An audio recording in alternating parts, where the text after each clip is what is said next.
Todos juntos ahí, Lucas capítulo 19, versículo 45. Juntos dice, y entrando en el templo comenzó a echar fuera a todos los que vendían y compraban en él, diciéndoles, escrito está, mi casa es casa de oración, mas vosotros la habéis hecho cueva de ladrones.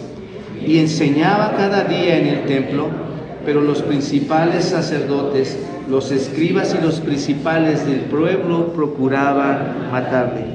No podemos, hermanos, bajar a este salón nuevo, y empezar como si nada hubiera pasado. Eso sería ignorar la autoridad de Dios. Venir y sentarnos nada más así, y lo hicimos el domingo pasado debido al evento que teníamos del aniversario, y yo no quería mezclarlo con eso, quería hablar con los congregantes realmente de la iglesia, con los que fielmente asisten a la iglesia. Así que no podemos llegar, sentarnos y dejar pasar esto.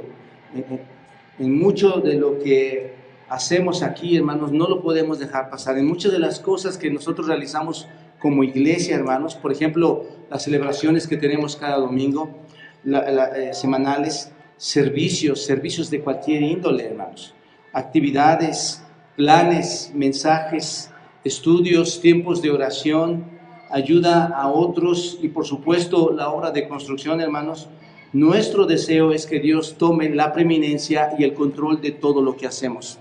Ese es el deseo de la iglesia, hermanos, que Dios esté presente en cada actividad que desarrollamos aquí, que Dios esté activo en su iglesia. Deseamos que Dios nos ayude y que guíe a la iglesia en toda su actividad u obra que se realice aquí dentro, hermanos. Ese es el deseo de nosotros como creyentes, como hijos de Dios.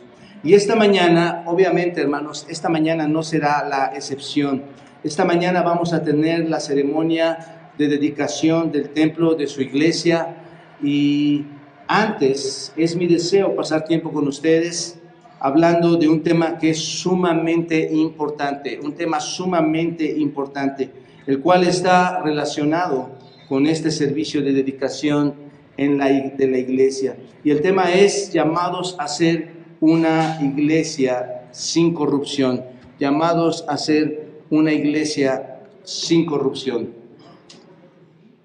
Amados hermanos y amigos que están aquí esta mañana, Dios nos ha dado una gran oportunidad durante toda la historia de la iglesia, y esto es muy conmovedor y de verdad de mucho agradecimiento al Señor, porque Dios nos ha dado mucho, pero mucho dentro de esta iglesia, hermanos. Nos ha dado la oportunidad de servirle en esta parte de la ciudad, y la historia muchos de ustedes la conocen, a algunos se las he compartido individualmente porque iniciamos la obra aquí.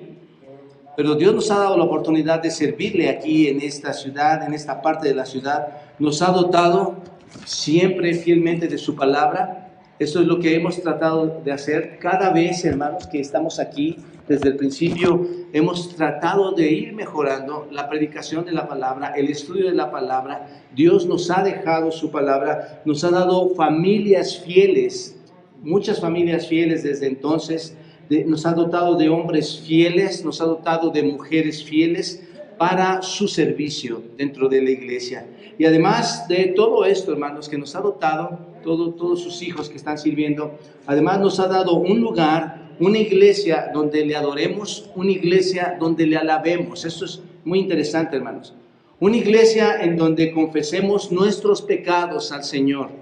Esa es la idea de cómo tenemos que ver la iglesia, donde meditemos, una iglesia donde vengas, te sientes y ores, y ese es el propósito de tener más extensiones y salones, una terraza en donde tú puedas llegar, meditar, escudriñar la escritura, orar e interceder por otros, donde abramos su palabra, donde cada familia, como esposos, como hijos, estemos orando. Es una cosa muy especial llegar a los atrios del Señor y orar y pedir a Él que nos ayude, hermanos. Pero les pregunto, y esta es mi primera pregunta para ustedes, hermanos. ¿Eso es lo que venimos a hacer aquí a su iglesia? Es una pregunta que tenemos que contestarnos individualmente. Si realmente es con ese propósito que llegamos a la iglesia, es solo nuestro lugar de reunión dominical donde podemos encontrarnos y atender asuntos personales, como negocios, ventas, citas y, ¿por qué no, murmuraciones y contiendas? Todo menos interesarnos por su palabra y tenerla como su casa de oración, hermanos. Tal vez hay propósitos muy especiales en tu vida por los que estás aquí. Todo lo que hagamos, hermanos, que no sea para adorar a Dios dentro de sus atrios, dentro de su templo, dentro de su iglesia, todo lo que hagamos que no sea orar, alabanza, glorificar a Dios, meditar en el Señor, es en vano, hermanos. Porque la iglesia no fue diseñada para eso. Han pasado muchas gentes con muchos problemas, viene mucha gente pensando que la iglesia está diseñada como si fuera una guardería, como si fuera un lugar en donde la vara mágica va a desplegarse para que tus asuntos cambien, para que tu vida cambie, un lugar donde parece un banco y vienen al banco a tratar de solicitar y pedir. Eso es totalmente erróneo, hermanos. Se desequilibra totalmente lo que la Escritura nos enseña en cuanto a lo que se debe hacer dentro de la iglesia, la labor que debemos desarrollar dentro de la iglesia, tu participación, tus obligaciones como miembro de la iglesia, mis obligaciones como pastor de la iglesia y como pastores de la iglesia, como líderes de la iglesia. Hay mucho que Dios nos deja y nos enseña que debemos hacer en la iglesia. Y si no hacemos todas estas cosas para adorar a Él y respetar este santuario, hermanos, la iglesia no vale nada. La iglesia no vale nada. Una casa, hermanos, una familia en donde no está regida por la norma y la soberanía de Dios, donde no está gobernada por un matrimonio que está enfocado al Señor, donde los hijos no están sometidos a Él, no es tampoco lo que Dios desea, hermanos. Esta iglesia, Dios desea que tenga una relación especial, una relación verdadera con Dios. Por eso te pregunto, ¿venimos a hacer aquí lo que Dios desea para su iglesia? Y dejo la pregunta ahí para leerte el texto y lo que vamos a hacer.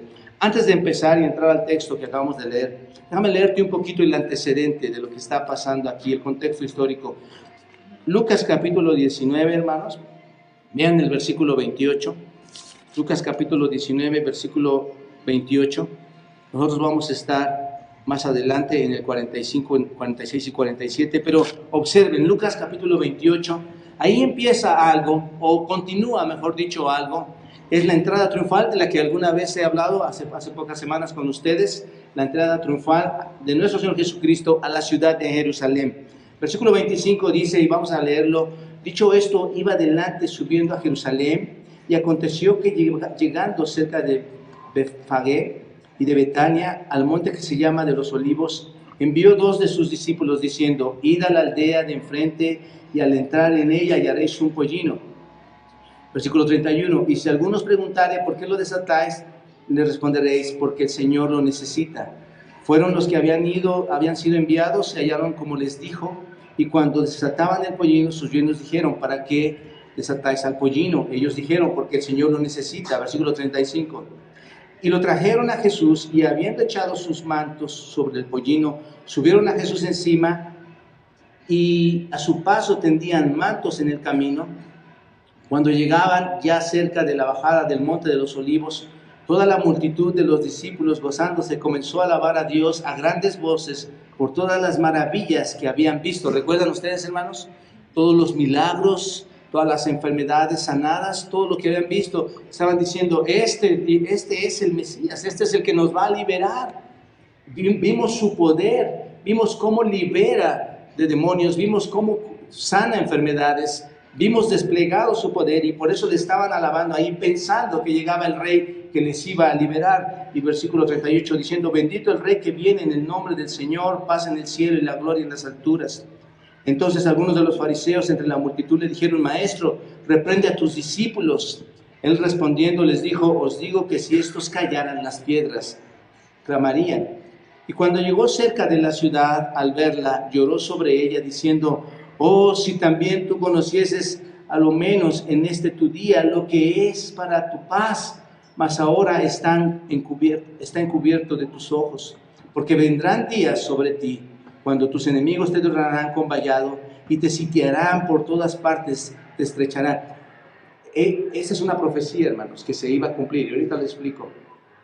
Pero ellos desaprovecharon la oportunidad del llamado de reconocer al verdadero Mesías, hermanos. Y entonces el Señor les dice, van a ser castigados por este rechazo, porque vendrán días sobre ti cuando tus enemigos te adornarán con vallado, te sitiarán por todas las partes, te estrecharán y te derribarán a tierra. Y observen, y a tus hijos dentro de ti, y no dejarán en ti piedra sobre piedra, por cuanto no conociste el tiempo de tu visitación. Ellos rechazaron la visita del Señor, que ya estaba, hermanos, profetizada desde el Antiguo Testamento. Todo en ese momento parecía hermoso, ¿no es cierto? El Señor Jesucristo entra a Jerusalén y todos están, ¿qué, hermanos? Glorificándole, esperando a su libertador, esperando a su rey, esperando a quien les quitaría a toda la oposición, a todo el servicio romano que estaba ahí presente, que los tenía en yugo, hermanos. Este era el libertador para ellos. A Israel le convenía o quería tener este tipo de Mesías. Un Mesías terrenal, un Mesías político. Y eso era, hermanos, a los ojos del Señor, eso era algo triste, algo deplorable, porque Él no quería que lo vieran como un libertador político, hermanos. Entonces, no nos sorprende, hermanos, que el Señor Jesucristo, cuando está ahí, empieza a llorar por Jerusalén, empieza a llorar por esta ciudad. Él vio claramente, hermanos, cuán malos eran estas personas. Él vio claramente cómo estos hombres realmente tenían una actitud malvada, perversa, hermanos. Y cuando ve eso, hermanos, lo malo de estas personas, también veía el resultado de su rechazo al Señor. No tenían ninguna excusa, hermanos, para decir que no conocían que el Señor vendría a liberarlos, pero a liberarlos de una forma espiritual, no de una forma material. Aún el Antiguo Testamento, hermanos, les decía a ellos acerca de esta promesa, les declaraba de estas profecías y ponía énfasis en la venida de nuestro Señor Jesucristo para un rescate espiritual, no un rescate material, no un rescate político. Isaías 53, versículos 10 al 12, ahí nos narra esto, como el Antiguo Testamento, que era lo que ellos tenían en ese momento, eran sus escrituras de ellos, narra. Ellos no podían decir yo no sabía, ellos sabían. Por medio de Isaías y de muchas otras, Jeremías, sabían que el Señor iba a venir para salvarlos espiritualmente. Versículo 10 de Isaías 53 dice, con todo eso Jehová quiso quebrantarlo, sujetándole a padecimiento. Cuando haya puesto su vida en expiación por el pecado, verá linaje. Observen, cuando haya puesto su vida por expiación, ¿para qué? Por el pecado de otros, no para venir a liberar socialmente a otros, no para venir a quitarle sus problemas sociales, que es muy parecido a lo que pasa hoy en México, ¿no es cierto? Queremos a alguien que nos libere de nuestros problemas sociales, pero el Señor no le importa a quien libera de problemas sociales. El Señor viene y trabaja con las personas que deben tener una relación con quien les va a liberar espiritualmente. Y continúa Isaías, versículo 11, verá el fruto de la aflicción de su alma, quien es nuestro Señor Jesucristo, y quedará satisfecho por su conocimiento. Justificará mi siervo justo a muchos y llevará las iniquidades de ellos. ¿Qué es lo que debían haber leído los judíos, hermanos? Que iba a venir ¿quién? ¿Iba a venir quién? El Mesías. Y que ese Mesías nos iba a llevarse de ellos ¿qué? Sus iniquidades. Y que iba a perdonarlos. ¿Se dan cuenta? Ellos estaban confundiendo, hermanos, o estaban confundidos. Versículo 12, por tanto yo le daré parte con los grandes y con los fuertes, repartirá despojos por cuanto derramó su vida hasta la muerte y fue contado con los pecadores. Ahí está, profecía. Y observen, habiendo él llevado el pecado de muchos y orado por los transgresores. Señor, perdónalos, no saben lo que hacen. ¿Te das cuenta? Entonces, el pueblo judío debía saber que venía un Mesías, pero no un Mesías político.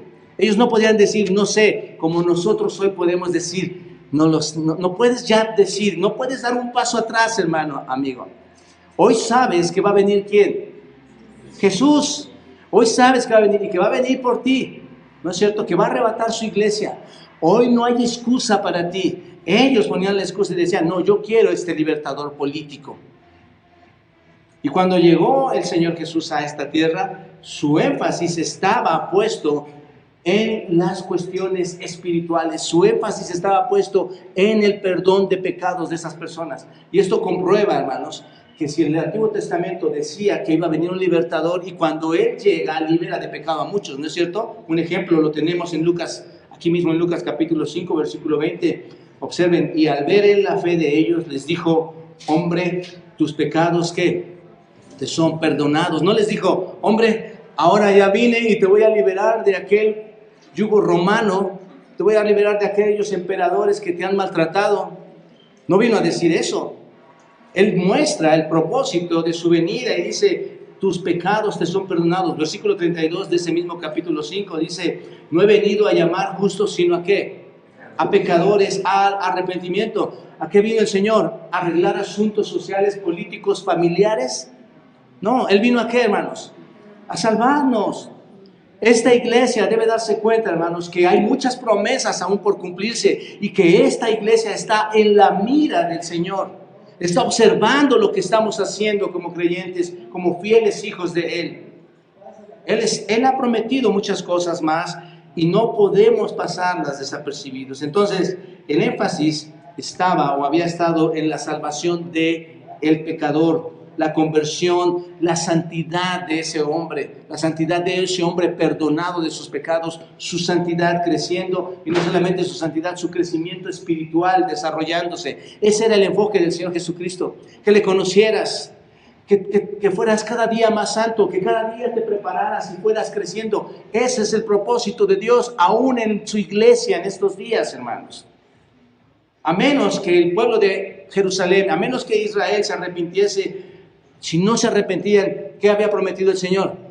Un terrible castigo para ellos, para su ciudad, para sus hogares, para sus hijos, para sus esposas, para su familia. Esto es lo que había prometido. La ira de Dios se iba a derramar ¿sobre quiénes? Sobre Jerusalén. Y es triste decirlo, hermanos, pero esto es lo que realmente ocurrió después. Esta profecía se cumple, hermanos. Aconteció que se cumplió toda la caída de Jerusalén. Jerusalén, hermanos, fue devastada. Fue devastada. Hoy solamente podemos ver el muro de los lamentos, una parte del muro del templo, hermanos. Israel cayó en el año 70 después de nuestro Señor Jesucristo, con todas sus horrorosas cosas que sucedieron ahí, hermanos. Fue realmente sangriento. Los romanos, este ejército romano destruyó el templo. No solo el templo, destruyó toda la ciudad, destruyó las casas que estaban ahí y a los que habitaban también los destruyó. Recuerdan que la profecía era: tus hijos serán derramados a sangre. Eso era terrible. Hombres y mujeres, no solamente ellos, sino niños, padecieron esta brutalidad, hermanos, de parte de estos opositores romanos. Padecieron esta brutalidad y murieron mucha gente, miles de personas murieron, y solamente aquellos que habían sobrevivido, que fueron realmente muy pocos, estos sobrevivientes, hermanos, ¿a dónde los llevaban? Al circo romano, a prenderles fuego, a ponerlos junto con los gladiadores, a experimentar, hermanos, todo ese circo, todo ese espectáculo, hermanos, a llevarlos con los leones. Eso era lo que restaba para esta parte del pueblo, hermanos. Entonces, lo que Jesús hizo después, ¿por qué narró todo esto? Porque después de esta entrada triunfal, hermanos, y 70 años después sucede esto, pero después de esta entrada triunfal, hermanos, Él ya sabe todo lo que va a acontecer. Entonces, ese martes, porque llega el domingo, lunes está ahí, luego martes sale al templo, ese martes de la semana de la pasión que se está dando, hermanos, fue muy especial. Aquí comienza nuestro texto. Las multitudes estaban esperando entonces ¿a quiénes, hermanos? ¿Quiénes decían Hosana? Todas esas multitudes de supuestos ¿qué? Discípulos que creían que les iba a liberar del yugo romano. Todas estas multitudes, hermanos, estaban esperando a su libertador, esperaban que Jesús acabara con todos ellos y quizá esperaban que entrara frente a una fortaleza que estaba al lado del templo, la fortaleza romana, que es la fortaleza Antonia, que estaba ahí al lado de ellos, y que entrara y que la destruyera y se acabara toda esa oposición, hermanos. Pero ¿saben una cosa? En lugar de atacar a estos hombres paganos, a estos hombres que también como romanos rechazaban al Señor, a estos hombres malvados, porque sí había yugo, hermanos. No estamos diciendo que no, Pero al Señor no le importaba tanto ese yugo, sino el yugo de la esclavitud del pecado por el cual había venido a liberarnos, y es por lo que viene también por nosotros y predicamos nosotros. El Señor, hermanos, entra, pero no entra hacia esta fortaleza Antonia, sino entra, ¿a dónde, hermanos? Al templo. Él va contra las actividades que se están realizando en el templo. ¿Se dan cuenta? ¿Cuál fue la sorpresa de estos hombres, hermanos? ¿Qué piensas? Ellos están pensando, va a atacar a los opositores, pero viene y ataca a ¿quiénes? A su propio pueblo, a la propia iglesia, a los malvados corruptos que estaban dentro de la iglesia. ¿Te das cuenta? Esto nos debe de llevar a pensar muy profundamente que a Dios, hermanos, no le podemos burlar de ninguna manera, y menos con una casa santa que fue derramada la sangre de Cristo para que esto se elevara. ¿Te das cuenta? Los verdaderos creyentes, los verdaderos adoradores van a adorar en espíritu y en verdad al Señor, hermanos. Y Dios se va a encargar de todo esto. Y esto es una advertencia a cada uno de nosotros. Entonces, al día siguiente, el día martes, el Señor entra al templo, hermanos, después de todo este acontecimiento. Y esto es lo que quiero platicar con ustedes. Quiero ver 4 puntos que nos van a ayudar a hacer una iglesia sin corrupción. 4 puntos que nos van a ayudar a ver una iglesia sin corrupción. El primero es, Cristo desea una relación verdadera del creyente con Dios. El deseo de nuestro Señor Jesucristo no es tanto, hermanos. ¿Quién está batallando hoy socialmente? ¿Cuánto ha batallado México socialmente, hermanos? ¿Cuántos de los mexicanos no esperan a un libertador que acabe y que consuma todo y que las cosas cambien? Oh, hermano, te lo digo con todo mi corazón, está cerrando el camino. Amigo, está cerrando el camino. Esto lo detesta el Señor. El Señor no está interesado en si tu gobernador es mejor y te va a ayudar a que salgas de tu aprieto. Porque recuerden que todo proviene de Dios, hermanos. Todo es de Él. Él tiene su cuidado con nosotros. Él ha prometido cobijarnos bajo sus alas mientras seamos sus hijos. Él ha prometido aún en la pobreza y en la riqueza los matrimonios seguir unidos. Él ha prometido, hermanos, no dejar en la punta de la cama a uno que esté tan enfermo. No lo va a abandonar jamás, hermanos. Él nos ha prometido muchas cosas, pero ¿qué hace el pueblo mexicano y de todo el mundo, hermanos? ¿Qué espera? ¿Un libertador? ¿Espera un libertador? Y no es así, hermanos. Cristo quiere una relación verdadera con el creyente y con Dios. Observa versículo 45. Dice, y entrando en el templo, vamos a detenernos aquí, hermanos, y entrando en el templo. Si observas bien, lo que el Señor ve en ese templo es que Dios está siendo blasfemado, hermanos. Leímos el texto, ¿no es cierto? Cuando el Señor llega al templo, ve que el nombre de Dios está siendo blasfemado por aquellas personas que conocían a Dios y que se sentían que religiosos, se sentían conocedores de Él, creían que sabían todo, pero no es más que gente religiosa. Lo que el Señor Jesucristo ve ahí en el templo fue la blasfemia, la deshonra de Dios en ese lugar. Él no ve lo que los romanos o los políticos están haciendo en contra del pueblo judío.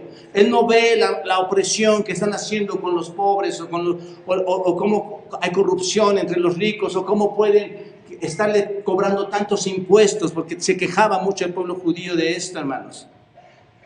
Él no veía eso, porque recuerden, hermanos, que el pueblo judío quería un libertador que quitara el yugo de sus opresores. Pero el Señor ve lo que el pueblo, hermanos, que dice ser pueblo de Dios, está haciendo en contra de Dios. Él ve más bien lo que el pueblo está haciendo en contra de Dios. Ve a unos judíos corruptos religiosos, es lo que está viendo ahí, que dicen conocer a Dios, y por esta razón el Señor se dirige ¿a dónde? Al templo. Es cierto, hermanos, hay mucho padecimiento, pero piensa, ¿por qué el Señor no fue a arreglar el asunto social o político? Él entró, dice, Él entrando, ¿en dónde, hermanos? En el templo. Aquí quiero que empiecen a pensar o continúen pensando, hermanos. ¿Qué es lo que él vería cuando entrara a este templo? ¿Qué va a ver? Y esto no es un juego, hermanos, es Dios mismo. Es la presencia de Dios mismo. Entonces ve a estos corruptos religiosos que dicen conocer a Dios, entra al templo, no va a arreglar asuntos sociales, sino entra al templo y lo hizo, no sé si recuerdan ustedes, hermanos, no era la primera vez que lo hacía. Esta ya era la segunda ocasión en que lo hacía. Cuando recién empieza el ministerio de nuestro Señor Jesucristo, y observen, al inicio del ministerio del Señor Jesucristo, una de las cosas primarias que hace el Señor es entrar ¿a dónde? Al templo. Juan capítulo 2, versículos 13 y 17. No es la misma acción. Son dos ocasiones en que el Señor muestra su furia, su enojo por aquellas circunstancias que está viendo. Lo hizo al principio en su ministerio. Juan capítulo 2, versículo 13. Observen, estaba cerca la Pascua de los judíos. Y subió Jesús a Jerusalén y halló en el templo a los que vendían bueyes, ovejas y palomas, a los campistas allí sentados, y haciendo un azote de cuerdas. En Lucas no vemos que haya hecho un látigo, no encontramos esto, pero aquí él hace un azote de cuerdas, echó fuera del templo a todos, y las ovejas y los bueyes, y esparció las monedas de los cambistas, y volcó las mesas, y dijo a los que vendían palomas: quitad de aquí esto, y no hagáis, observen, y no hagáis de la casa de mi padre casa de ¿qué? De mercado, casa de mercado. Entonces se acordaron sus discípulos que está escrito, lo que estaba escrito en el Antiguo Testamento: el celo de tu casa me consume, citando el Salmo 66, 9. Entonces el Señor entra al templo en su primer ataque que leemos aquí en Juan, contra esa corrupción que ya se está dando. 3 años después, hermanos, 3 años más tarde, al término del ministerio, casi al término, porque recuerden, estaba a unos días de ser crucificado. Al término de su ministerio, Él hace lo mismo. ¿Y qué hace, hermanos? ¿Entra a dónde? Entra al templo. ¿Entra al templo para qué? Para quitar a todos esos corruptos que estaban ahí, hermanos. El Señor quiere que los hombres tengan una relación con Dios. No quiere que tengan una relación social o política, y que sí existimos y vivimos en un sistema así, hermanos. Pero a Él le interesa que tengamos una relación con el Señor, una relación con Dios. Quiere verdaderos adoradores. Quiere ver una adoración verdadera y no asuntos terrenales, no asuntos sociales, no asuntos personales, no asuntos políticos. Y otra vez les pregunto, si Cristo viniera, ¿a dónde iría, hermanos? Si hoy viniera Cristo, ¿iría a ver a nuestro presidente? Oye, ¿por qué estás haciendo esto? ¿O iría con los expresidentes? ¿Por qué hiciste esto con esta nación? ¿O iría con tus problemas personales y sociales? ¿Iría con tus familiares así? ¿Por qué estás molestando a mi hermano, a mi hermana, a mi tío? ¿Iría a hacer eso, hermanos? ¿A dónde crees que iría el Señor, hermanos? A su iglesia. Él está interesado por su iglesia, hermanos. Porque nuestro reino, nuestra verdadera ciudadanía, ¿dónde está? En los cielos. ¿Iría primero entonces a otro lugar antes que a la iglesia, hermanos? No.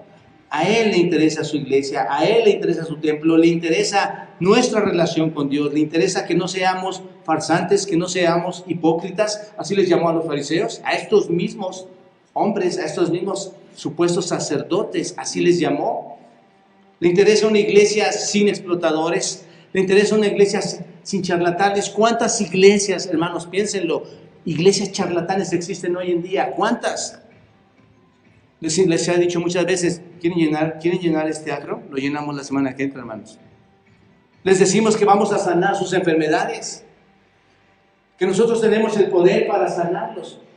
Les decimos que Dios es amor y que nunca más van a tener ningún problema. Les llenamos de leche y conchas y pan y les dotamos de todo. Los traemos de su casa, los traemos a la iglesia y luego los llevamos a su casa. Eso es charlatanería, hermanos. La gente llega a la iglesia por su voluntad y si no quiere venir, está bien. Dios no es un Dios de miserias, hermanos. Pero la iglesia, muchas de las supuestas iglesias enseñan ese tipo de cosas. Enseñan que va a haber prosperidad al acercarte con Él. Y eso es una farsa, hermanos. Al entrar al templo, nuestro Señor Jesucristo, ¿qué encontró, hermanos? Al entrar al templo encontró algo como esto. Y traje unas fotos, ¿sabes? Aquí está el templo, hermanos. Él entró al templo y el templo, cuando él llega a este templo, él ve esto precisamente. Sí, sí está, ¿verdad? Él ve esto y si observan ustedes, aquí está el atrio de los gentiles. La iglesia, el templo era este, hermanos. Era algo espectacular. Este es el mismo patio de los gentiles, o el atrio de los gentiles. El espacio que ocupaban los gentiles era inmensamente grande. Se hacían sacrificios de animales por miles. Entonces, cuando él entra a este atrio, al atrio de los gentiles. En este atrio, hermanos, solamente podían quedarse ahí los gentiles. No podían pasar a otro atrio como este, al atrio de las mujeres, o al atrio de Israel, o al altar del holocausto donde estaban los sacerdotes. No podían, ahí tenían que quedar. Y ahí, hermanos, había una placa donde decía: tú traspasas este lugar y quieres entrar a una puerta más, y es muerte segura para ti. No podían pasar los gentiles ahí. Entonces él está viendo esto. Está el atrio de las mujeres, aquí está. Todas las mujeres podían estar ahí, no podían pasar al siguiente atrio, solamente podían llegar hasta este lugar. Los judíos o los varones sí podían pasar ahí al atrio israelita, aquí está. Las mujeres ya no podían tener acceso a ese lugar. Después el atrio de los sacerdotes, observen, junto al altar del holocausto, y después el lugar santo y el lugar santísimo, y muchos podían estar visualizando lo que estaba aconteciendo ahí, hermanos, en este lugar. Entonces, fue en el patio de los gentiles, aquí, fue en el patio de los gentiles, hermanos, donde entró nuestro Señor Jesucristo. Es donde estaba haciéndose una porquería de cosas, hermanos. Es como si llegaran aquí, ese es el atrio de los gentiles, y ahí hubiera una vendimia. La iglesia en donde se debe orar, ahí estuvieran reteniendo a los gentiles y reteniendo su adoración para el Señor, y entreteniéndolos en tratar de lucrar con sus recursos. Es lo que ve el Señor ahí afuera, en este atrio. Qué espectáculo, hermanos, tan triste, tan lamentable a los ojos, y no solamente a los ojos, a los oídos, porque te das cuenta qué grande era esto. ¿Cuántos animales? ¿Qué se oía ahí, hermanos? ¿Qué escuchaba ahí el Señor? El ruido de todos estos animales. Y yo estoy seguro, hermanos, que los animales no tenían baños portátiles, ¿no es cierto? El apeste, ¿cómo era ahí?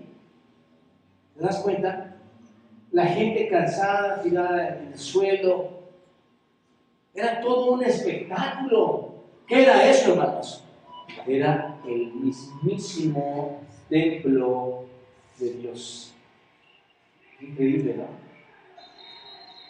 Y estos hombres corrompidos dentro de la iglesia, Anás y Caifás sobre todo, hermanos, corrompidos, tratando negocios dentro del templo. Entonces, ve todo esto, sus ojos ven todo esto, él nota que este atrio, que este patio está siendo profanado, parece ya un mercado. En realidad, el negocio está grande, funcionaba porque ¿qué les dejaba, hermanos? Dinero, les dejaba dinero. No quiero entrar a varios detalles, pero tenían permisos, concesiones para que los daban los sacerdotes. Anás y Caifás decían: sí, te dejo vender aquí, y cualquier animal que no esté bien, que no esté correcto, lo regresas, tienen que comprar uno de los nuestros. Lo vendían muchísimo más caro a los pobres hombres, y había gente que no tenía ni recursos para hacerlo. Recuerden ustedes que en Levítico también no solo era, si no tenías un animal, podías comprar unas palomas y hacer sacrificio, no palomas, algo más económico, pero el asunto es que se tenía que estar vendiendo, quitando, extrayendo cosas ahí. Por eso había cambistas, por eso había una mesa donde tenías que llegar y decir: te cambio esto. No hay cambio. ¿Y lo vas a cambiar? Entonces el tipo de cambio va a ser mucho más alto de lo que... ¿Se dan cuenta de lo que era ese lugar del templo, hermanos? Era una suciedad ante los ojos de Dios. Quiero llevarnos a esto porque se dan cuenta, él cuando ve el templo está molesto de lo que está viendo. porque dice que es su casa, es mi casa. Están haciendo esto en mi lugar, en lo que es mío. ¿Se dan cuenta? Entonces él ve este espectáculo que parece un mercado, hermanos. Están lucrando, vendiendo, hay animales, ovejas, bueyes, y sobre todo, recuerden que estábamos en la entrada, estábamos en medio de la Pascua. Ya pronto iba a hacerse el sacrificio en la Pascua. Era la época del año en que la Pascua se acercaba, pues mucha gente, eso estaba repleto porque mucha gente llegaba para celebrar la Pascua ahí, de muchas partes. Hay mucha gente que está comprando, ellos pagan precios muy grandes para estos animales. Ese patio entonces está convertido en todo, hermanos, un mercado donde vendían estos animales. Pero, hermanos, los mercaderes del templo, como decía, pagaban generosamente. Al recibir esa concesión le pagaban a Anás y a Caifás. ¿Quiénes eran estos hombres, hermanos? Los líderes religiosos. Los líderes religiosos. Esto me trae pensamientos de supuestas iglesias hoy en día, hermanos. ¿A cuánta gente extorsiona? El evangelio no se vende, hermanos. Por eso es tanta tu necesidad de sentir una libertad, de querer que las cosas acaben en tu vida y que todo sea color de rosa, que prefieres ir a una iglesia donde te prometen todas esas mentiras que escuchar la santa palabra de Dios, que es una verdad que va directa al corazón, pero que va a causar estragos para bien a tu vida si la sabes reprimir. Pero eso incomoda a muchos, hermanos. Incomoda cuando se está hablando la verdad. Y aquí el asunto entonces es que Anás y Caifás se están enriqueciendo con este tipo de negocios. Entonces al entrar el Señor observa todos estos compradores, todos estos vendedores, todo el ruido, toda la suciedad, todo el mal olor producido por esos animales. Hermanos, les pregunto, ¿podría esto en algún sentido ser llamado un lugar de adoración? Y esta pregunta, el Señor no quiere ese tipo de relaciones, hermanos. Ese no es un lugar de adoración. El Señor quiere que tú te relaciones con el Señor, con el Padre, que te relaciones con Dios. Esta es la relación que el Señor quiere que tengamos con Dios, hermanos, para nada. No de este tipo, hermanos. Segundo punto. El Señor tiene autoridad. Observen, versículo 45. Y entrando en el templo, comenzó a echar fuera a todos los que vendían y compraban en él. Observen, no solamente entra, sino ¿qué sucede, hermanos? Ahora, ¿qué sucede? Comenzó a echar fuera ¿a quiénes? A todos los que vendían y a todos los que compraban. Esto fue algo espectacular, hermanos. Piénsenlo. Ya vieron el atrio. Vieron una partecita del atrio. Esto era monumental. El templo era gigantesco, hermanos. En esa parte grande donde están todos los gentiles, hay un caos, hermanos. ¿Por qué? Él llega y con todo su enojo santo, porque es un enojo santo, hermanos. Él llega y ¿qué hace? Expulsa a ¿quiénes? A todos los que estaban vendiendo, a todos los que estaban comprando. ¿Y cómo lo hace? ¿Cómo los expulsa, hermanos? Aquí no nos dice que lleva un látigo. ¿Cómo lo hace? ¿Cómo dice la descripción de Lucas? ¿Cómo crees que lo hace a toda esa gente? ¿Por qué decimos que tiene autoridad? Él tuvo que llegar y decir, fuera de aquí. Fue un contacto entre tú y yo. Así lo hizo, hermanos. Él fue sacando a todos, fuera de aquí. Fuera de aquí, salgan todos de aquí. ¿Había personas que se pudieran oponer, hermanos? Seguro había resistencia. ¿Cuántas personas sacaron a toda esa multitud? Solo él. Eso es impresionante, hermanos. ¿Cómo lo explicamos? No sé. No me preguntes si terminó cansado, sí. Pero aquí vemos, hermanos, toda su voluntad ahí. Tiró las mesas, volcó las sillas de los que vendían las palomas. Si se dan cuenta, una sola persona ni una sola persona deja este lugar, hermanos. Todos salen, quizás no querían salir, pero Él los está llevando afuera o con una demostración de su poder, de su fuerza, de su autoridad, porque Él la tiene, es una demostración de su autoridad. Si viniera, hermanos, les pregunto a ustedes, si viniera el Señor a esta iglesia, ¿qué quitaría de nosotros? ¿Qué volcaría de nosotros? Esa es una pregunta importante, hermanos. ¿Vendes gallinas? ¿Vendes palomas? ¿Vendes bueyes o borregos? No, no es la misma situación. No es la misma situación, hermanos. Pero ¿qué quitaría de nosotros que no deja ver este templo y su santidad? ¿Qué quitaría de nosotros, hermanos? No es el mismo ejemplo. Ellos estaban en la Pascua, estaba por entrar la Pascua, hermanos. Y tú dices, yo no llevo animales a la iglesia, yo no estoy ensuciándola, yo no estoy corrompiendo a las personas y generando riqueza. Pero seguro, hermanos, hay cosas que estorban para el Señor. ¿Qué tanto traemos a su templo que estorba nuestra verdadera relación con el Padre? Observen, hermanos, una cosa. Él no permitió que se llevara nada de lo que Él había tirado. En el paralelo que tenemos ahí en Marcos capítulo 11, versículo 16, dice, y no consentía, hablando del mismo tema en Marcos 11, 16, porque Lucas es el que da menos detalles, hermanos, pero Marcos y Mateo van más allá al fondo. Pero observen, Marcos 11, 16 dice, y no consentía, ¿quién? El Señor Jesús, que nadie atravesase el templo, ¿qué? Llevando utensilio alguno. Se salieron con las manos vacías. ¿Con la autoridad de quién, hermanos? No esperes que el Señor no pueda tener autoridad sobre ti, o no esperes que el Señor no pueda tener autoridad sobre esta iglesia, hermanos. ¿Te das cuenta? Él tiene toda la autoridad sobre esta iglesia, y tú vas a salir con las manos vacías pensando que tienes la razón, pensando que tú eres quien domina las cosas, pensando que las formas deben de ser como tú quieres. No es así. Dios tiene autoridad y Dios maneja su autoridad dentro de la iglesia. ¿Te das cuenta?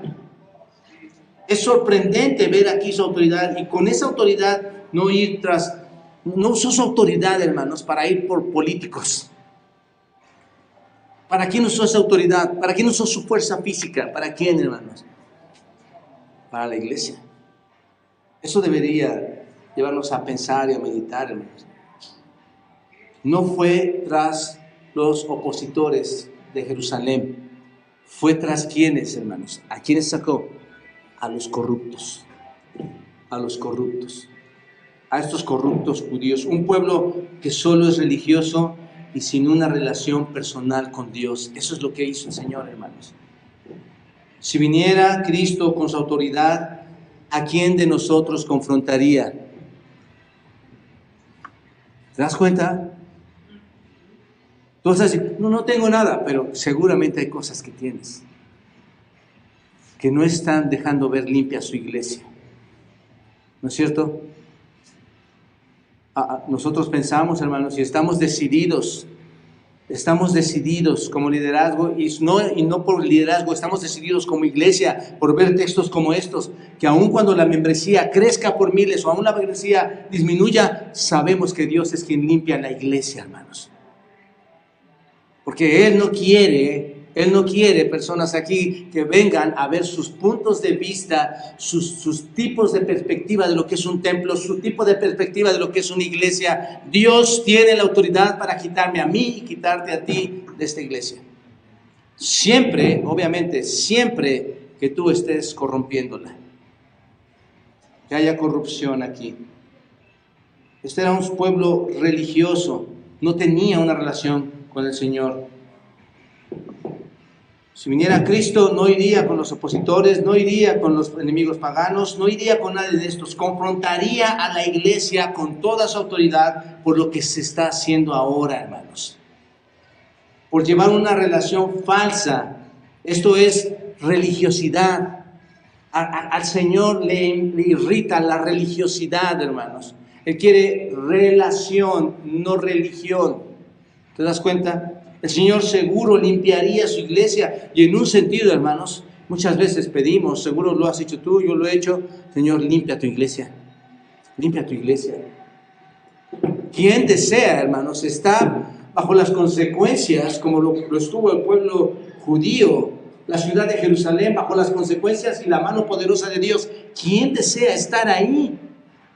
Nadie. Más cuando ya has escuchado que Él es la autoridad, que Él quiere una relación especial entre tú y Dios. Entonces, el Señor seguro quiere limpiar su iglesia, hermanos, que quite a todos aquellos farsantes que corrompen las Escrituras, que prometen, como decía, prosperidad, una farsa de chantajes. El otro día mi esposa me enseñó un video de este hombre, de verdad, hermanos, que solamente su justicia está en el Señor, Cash Luna, hermanos, entrando a la iglesia vestido de boxeador, ponen un ring en la iglesia y él se pone a saltar, las luces empiezan a sonar, a mostrarse, el sonido a sonar ahí, y él saltando y el otro gritando: aquí está Cash Luna en contra de la enfermedad, Cash Luna en contra de la pobreza, Cash Luna. Esto es una porquería, esto es una barbaridad, hermanos. La iglesia es el atrio de Dios, que Dios limpie a esta tierra de todas esas cosas malvadas que se están dando en las iglesias. Por eso hay mucha gente yendo directamente al infierno, hermanos, amigos, porque no hay una iglesia que realmente hable las verdades. Una iglesia en donde en lugar de subirse a un ring diga: tú, pastor, eres exactamente igual que cualquier otra persona, solamente Dios te ha dado ciertos privilegios. ¿Cuáles son esos más grandes? Exponer su palabra, pero ten cuidado de exponerla. Estudia en ella, y a ustedes que están sentados, sean diligentes en el estudio de la palabra, porque no solamente son observadores, sino también participantes del cuerpo. ¿Se dan cuenta? La iglesia somos todos, hermanos. Y esta iglesia debe comportarse de acuerdo a las Escrituras, no de acuerdo a lo que pienso que debe de ser. Entonces, que quite a todos estos engañadores de la prosperidad, hermanos, que engañan a la gente, que les prometen cosas, y no solo a estos, sino también a los que están dentro de la iglesia, que están por fines equivocados y no los correctos, hermanos. Cuidado en caer sobre la autoridad de Cristo en sus tiempos de limpieza, hermanos. Cuidado de caer en su autoridad. Y observen que el Señor va a ser muy misericordioso después, porque ciertamente sacó a todos, pero les dio más oportunidades. Ahorita lo vamos a ver. Pero observen, no vayas a caer en la autoridad de Cristo cuando Él venga a limpiar su iglesia. Nadie, hermanos, en su sano juicio desearía esto.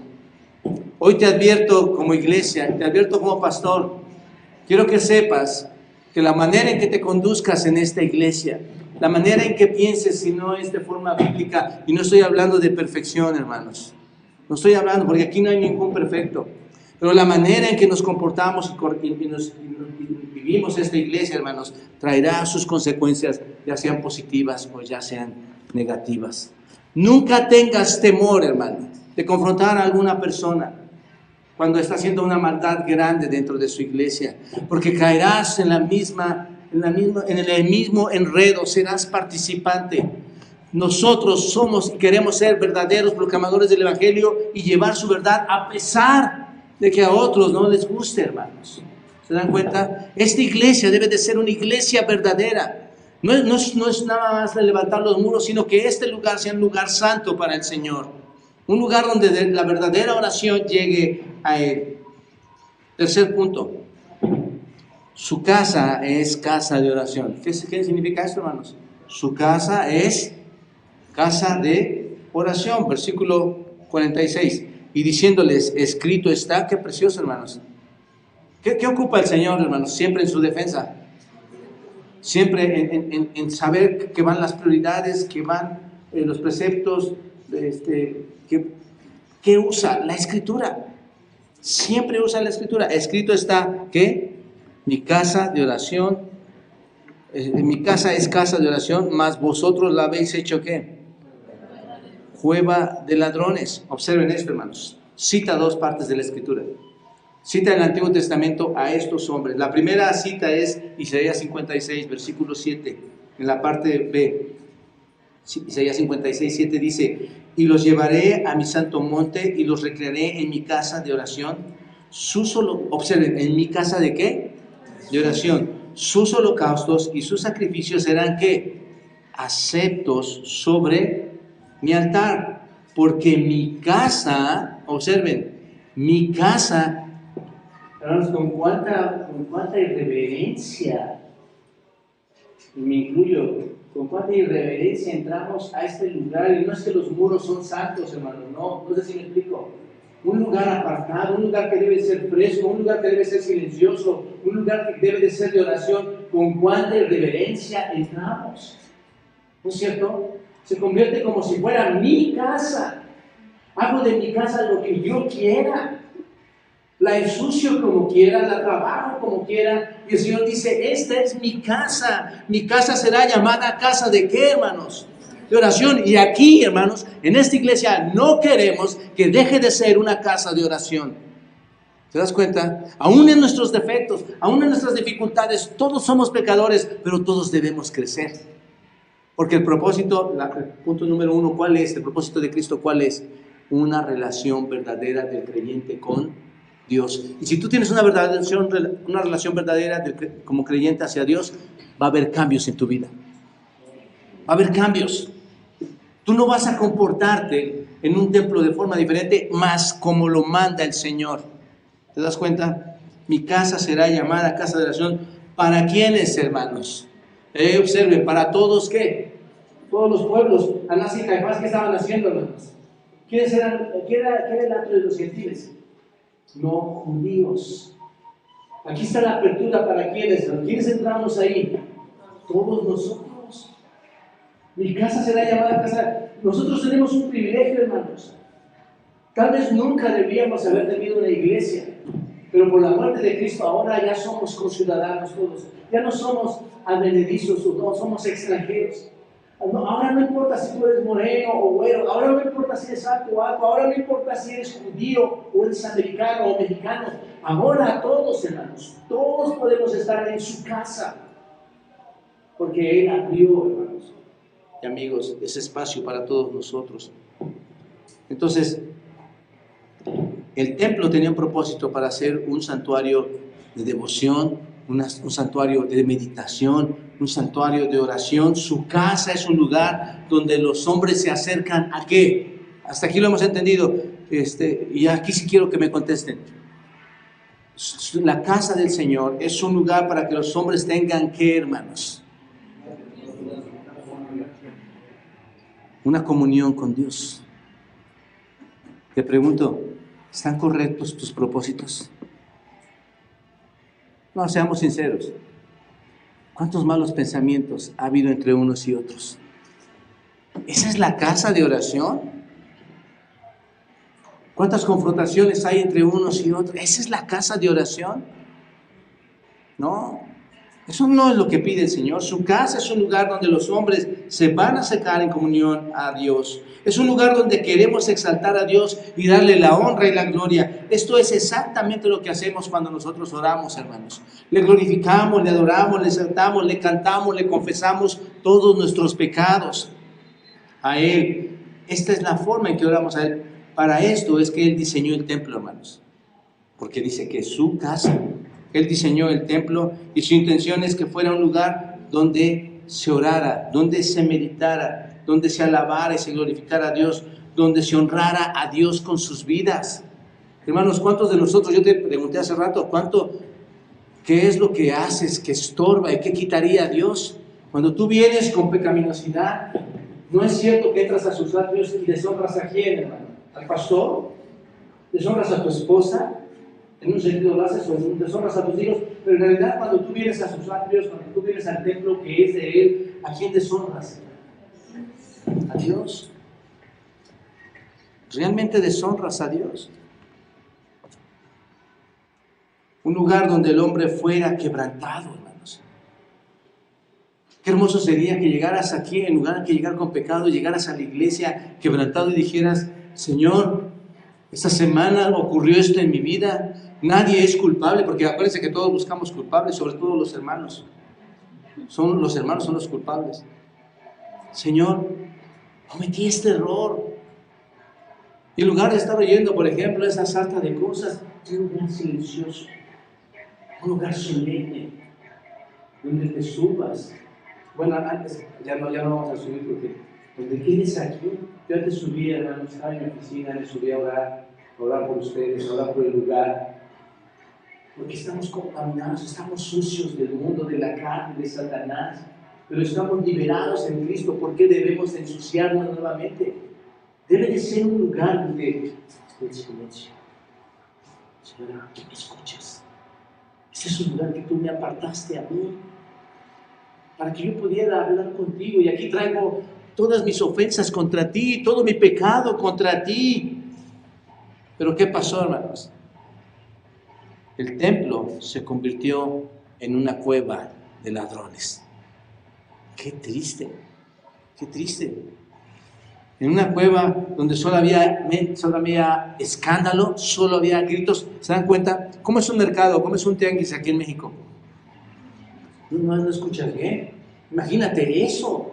Imagínate eso dentro del templo.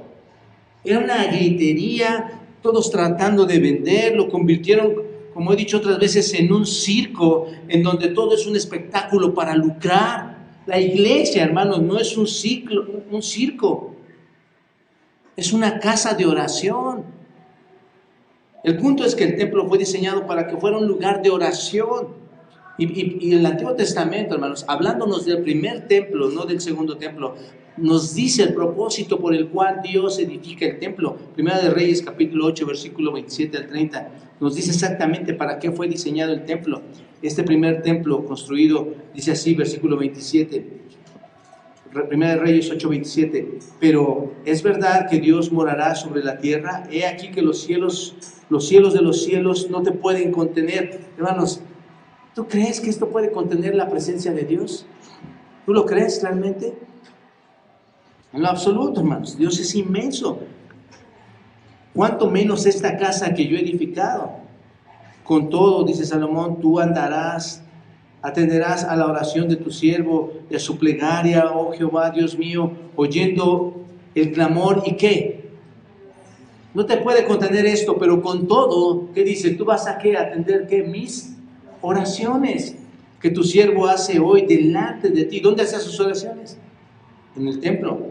Observen, versículo 29, que estén tus ojos abiertos de noche y de día sobre esta casa, sobre este lugar del cual has dicho, mi nombre estará allí. ¿Qué está aquí, hermanos? ¿A quién representamos? ¿De quién somos ciudadanos? ¿De quién somos hijos? ¿A quién representamos? ¿Cuál es el nombre de aquí? Aquí arriba, hermanos, en este templo debería decir Dios, Dios, ¿no es cierto? Un recordatorio para todos, un lugar sobre el cual dice, mi nombre estará allí, y que oigas la oración que tu siervo haga en este lugar, en el templo. Oye pues la oración de tu siervo y de tu pueblo Israel cuando oren en este lugar. Ahí está. ¿Cuál era el propósito del templo? Una casa de oración. Ese era el propósito. El punto es que este lugar, o en este lugar, el Señor nuestro Dios les escuchaba. Escuchaba a Salomón, escuchaba a todo el que entrara. Era un lugar de oración. Mi pregunta es, ¿crees que con corrupción de nuestra parte el Señor nos escucharía? No creo, hermanos. No creo. No creo que el Señor, no creo que el Señor nos escuchara. No creo para nada que el Señor nos escuchara, hermanos. Si quisiéramos orar así. Entonces este templo era un lugar de oración, pero todo menos eso era lo que estaba sucediendo en el templo, hermanos. ¿No es cierto? Por eso el Señor les dijo, mas vosotros la habéis hecho cueva ¿de qué? De ladrones. Y esta es la segunda cita. Aquí está la primera cita, esta es la segunda cita, mas vosotros la habéis hecho cueva de ladrones. En Jeremías capítulo 7, versículo 11 dice, observen, ahí está la profecía dada. Es cueva de ladrones delante de vuestros ojos esta casa sobre la cual os es invocado mi nombre. He aquí que también yo lo veo. ¿Qué es lo que ve el Señor? Que hay una cueva ¿de qué, hermanos? El Señor, hermanos, desde los cielos está apuntando su mirada ¿a dónde? La está apuntando, y aquí otra vez insisto, la está apuntando a nuestro sistema político, la está apuntando a la corrupción de los funcionarios políticos. ¿A dónde está apuntando su mirada el Señor? ¿A dónde le interesa apuntar su mirada? ¿A dónde? A su casa. Y su casa son todas estas personas que estamos aquí, hermano. ¿A dónde apunta la mirada? Hermanos, tengamos cuidado y seamos temerosos y reverentes a Dios. Él te está observando. Él está observando la iglesia. Le está diciendo, mi nombre se ha convertido en lo han convertido mi nombre en una cueva de ladrones. Los ladrones, hermanos, antes iban, por eso dice cueva de ladrones. ¿A dónde se ocultaban los ladrones entonces? Se sobreentiende. En las cuevas. Ahora, ¿dónde estaban los ladrones, hermanos? En el templo. Ahora llegaba el ladrón, le daban una concesión, ponía su mesa, vendía animales y estaba un ladrón vendiendo. ¿Te das cuenta? Ya no tenía que irse a esconder a una cueva. Ahora estaba dentro de ¿dónde? Del templo. Lo que había sido diseñado ¿para qué? Para orar. ¿No es cierto? Podían ir al templo, podían esconderse, podían comerciar ahí. Te pregunto, ¿es la iglesia tu casa de oración? Muy importante, hermanos. ¿Es tu casa de oración? ¿La ves como eso? A veces no es grosería, hermanos, ni nada, pero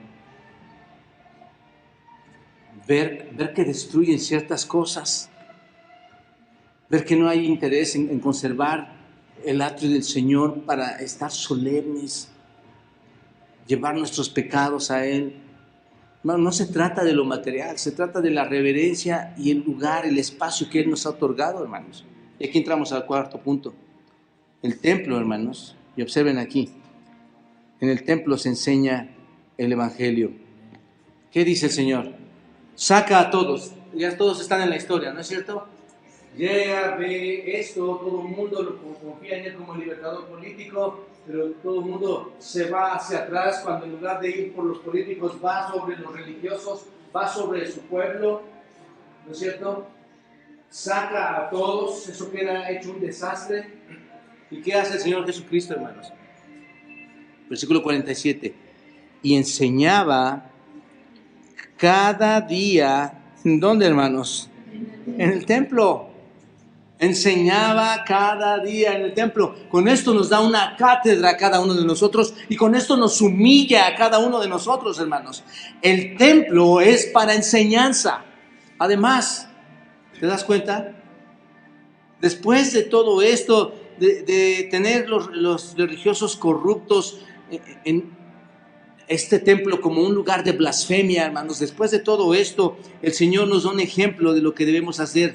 No gritos, no chismes, no circo, no mis intereses, no mis relaciones personales, no mi propia convivencia, no mi furia, no mi egocentrismo, no mi hipocresía, no mis ventas, sino que enseñaba ¿qué?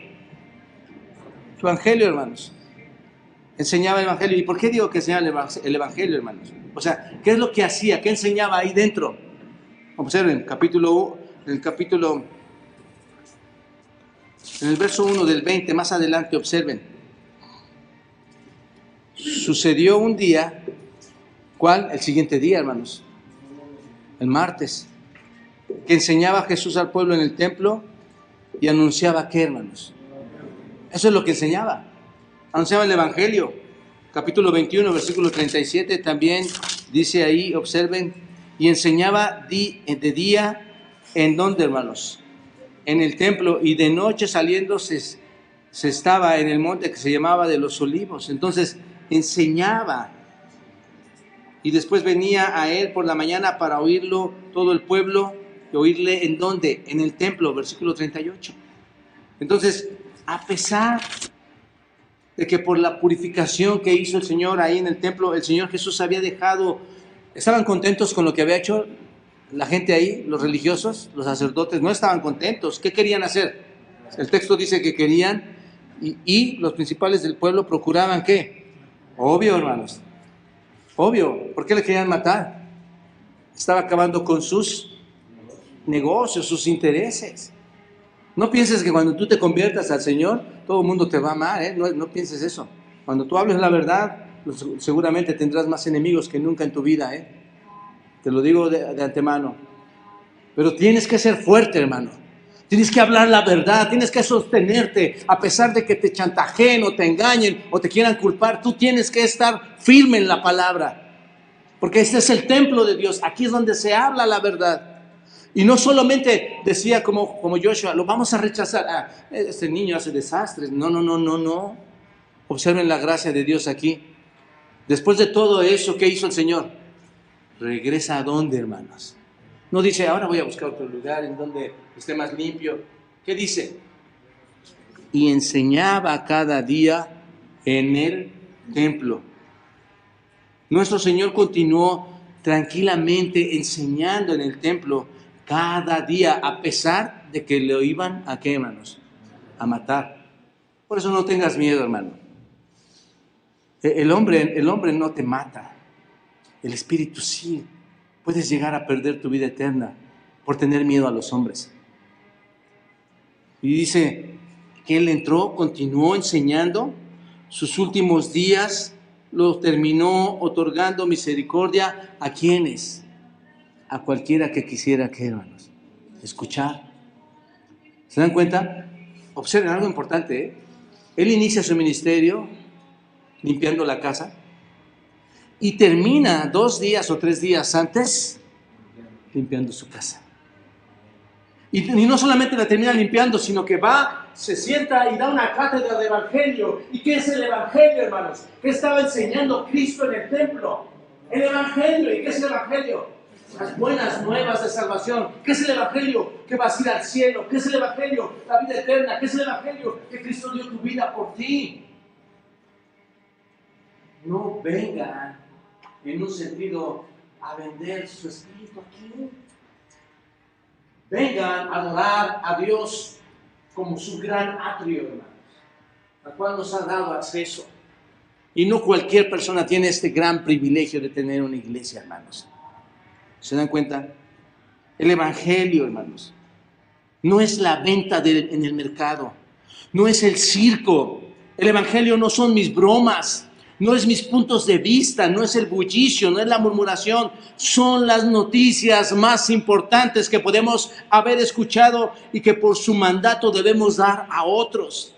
Las buenas nuevas de salvación, esto es la salvación para los hombres, la salvación que pueden obtener en Cristo, una vida eterna ofrecido a todo aquel que se arrepiente, hermanos. Una morada en el cielo, una relación eterna con Dios. Esto es realmente algo diferente a lo que hacían estos hombres en el templo cuando lo convirtieron en un mercado, hermanos. Yo te diría, hablo personalmente, hasta hoy, mientras yo esté aquí, hermanos, esto no va a ser mi deseo, por texto bíblico, que se convierta en un mercado. Y no estoy hablando de ventas, hermanos. Estoy hablando de todas aquellas cosas que hipócritamente o malamente ante los ojos del Señor hacemos y entramos a sus atrios como si nada hubiéramos hecho. Me incluyo yo junto contigo aquí. Esto es realmente algo diferente a lo que estos hacían ahí. Un templo estaba sucio de todos los animales que estaban ahí para sacrificar, basura, mesas tiradas por todos lados. Esto era un tiradero, pero el Señor Jesús nos dejó una muestra, un ejemplo. Él enseñaba, aquí está.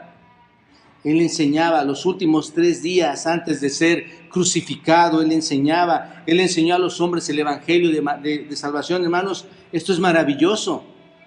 Mateo, el pasaje paralelo a este, de Mateo 21, versículo 14, dice, y vinieron a él en el templo ciegos y cojos y los sanó. Ese es el paralelo. Cuando el Señor empezó a predicar el evangelio, después de haber sacado a todos esos corruptos, llegan los ciegos, llegan los insanos, llegan los cojos, y dice que Él los sanó. Aquí, hermanos, en esta iglesia deben llegar aquellos ciegos espirituales, ¿te das cuenta? Aquellos cansados y aquellos lastimados espirituales. Debe de llegar Joshua, deben de llegar tus familias, debes de haber llegado tú, que escuchen el evangelio para ser sanados por la sangre de Cristo y así tener una relación eterna con Él. No llegar a un circo donde todo sea un teatro, hermanos. ¿Se dan cuenta? Y termino con estas 2 frases, hermanos.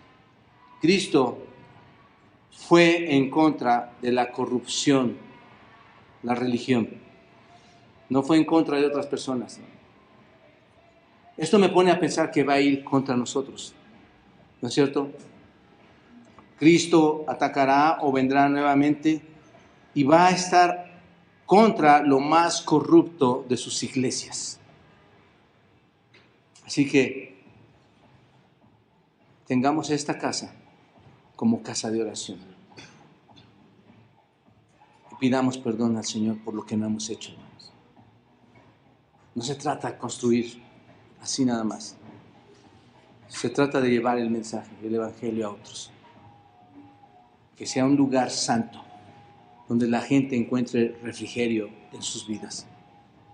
Señor, gracias por permitirnos esta mañana estar aquí, abrir tu palabra. Y Padre, que tú te exaltes por medio de ella para que al aprender nosotros la manera en que vamos a actuar, Señor, dentro de tu casa, sea algo especial, Señor. Sea para darte la honra, sea para darte la gloria, Señor. Probablemente muchas cosas no funcionan en nuestras vidas debido a nuestra conducta, Señor. Debido a la manera en que vemos la iglesia.